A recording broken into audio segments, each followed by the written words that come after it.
It seems like the government just declared war economically on the Australian people.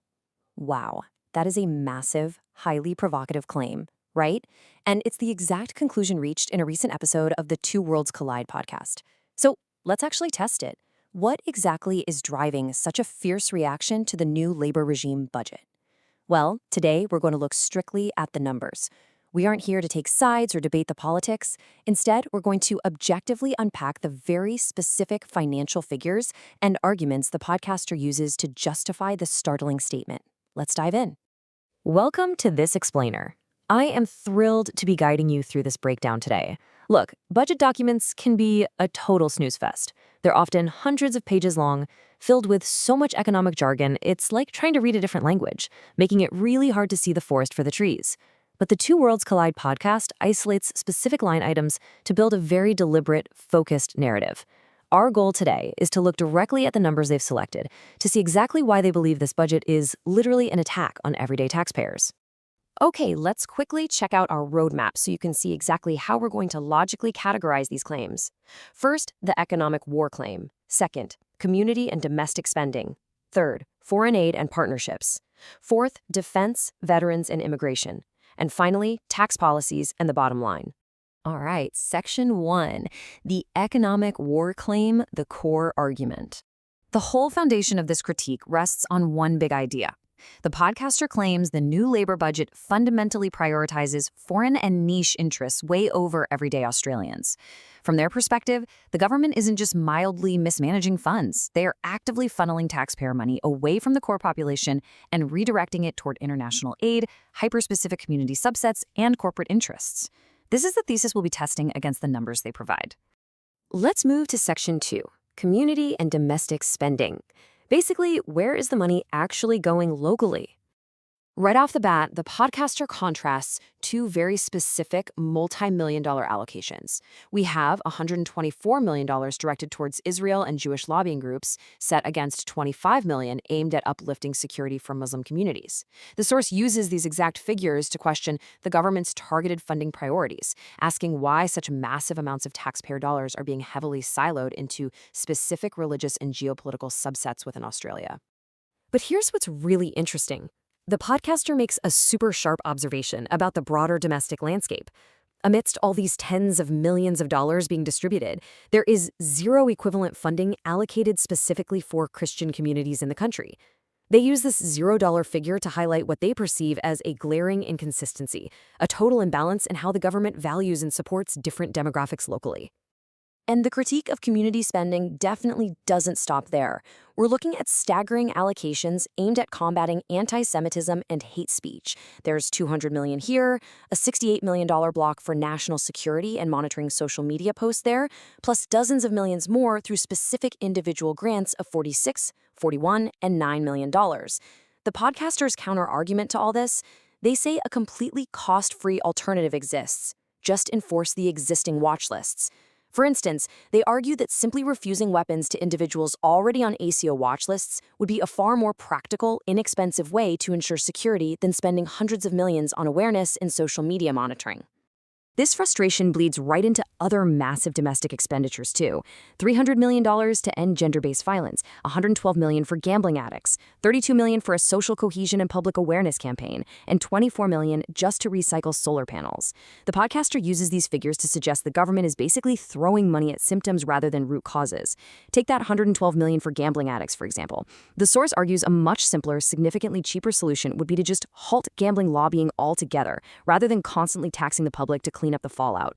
Shifting gears, let's hit Section 3, foreign aid and partnerships.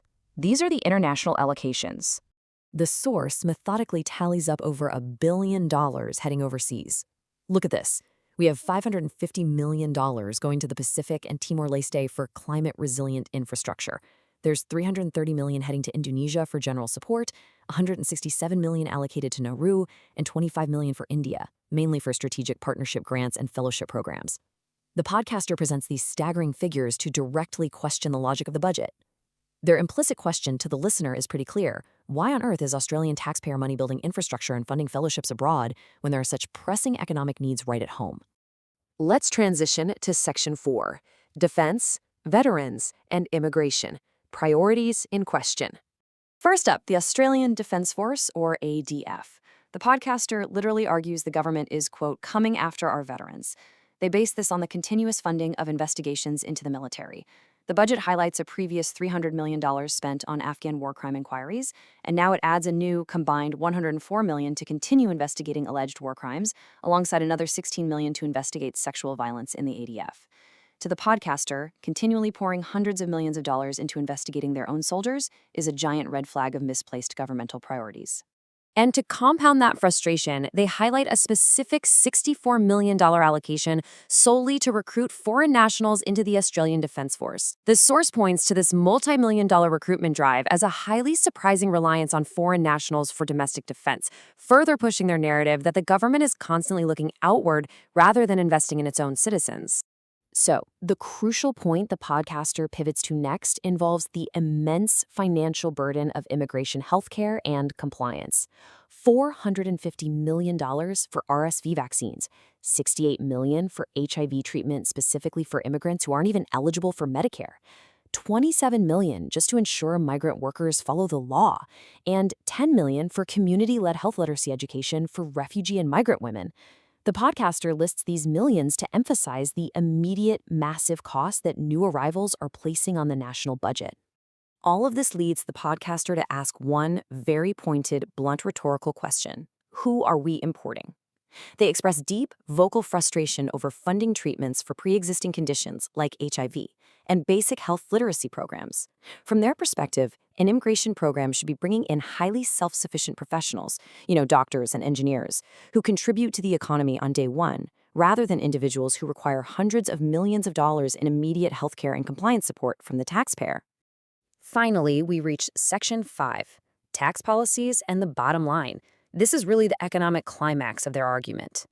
The podcaster sees this specific policy shift as the ultimate betrayal.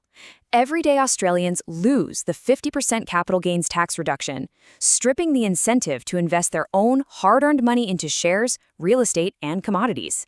Meanwhile, foreign billionaire corporations investing in Australia are granted capital gains tax-free status.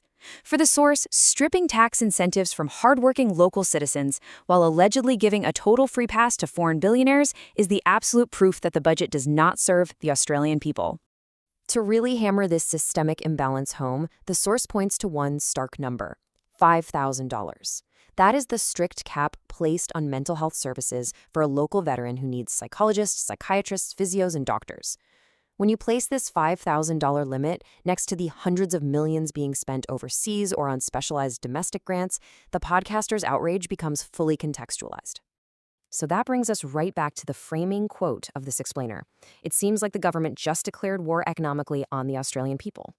After viewing the podcaster's thematic breakdown, the specific targeting of domestic grants, the $1 billion in foreign aid, the hundreds of millions spent investigating veterans versus the massive outlays for immigrant healthcare, and finally, that stark disparity in tax policies, you can clearly see the structured foundation of their outrage.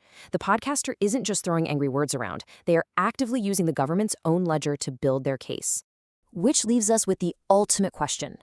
I challenge you to look at these numbers, analyze the data objectively, and decide for yourself.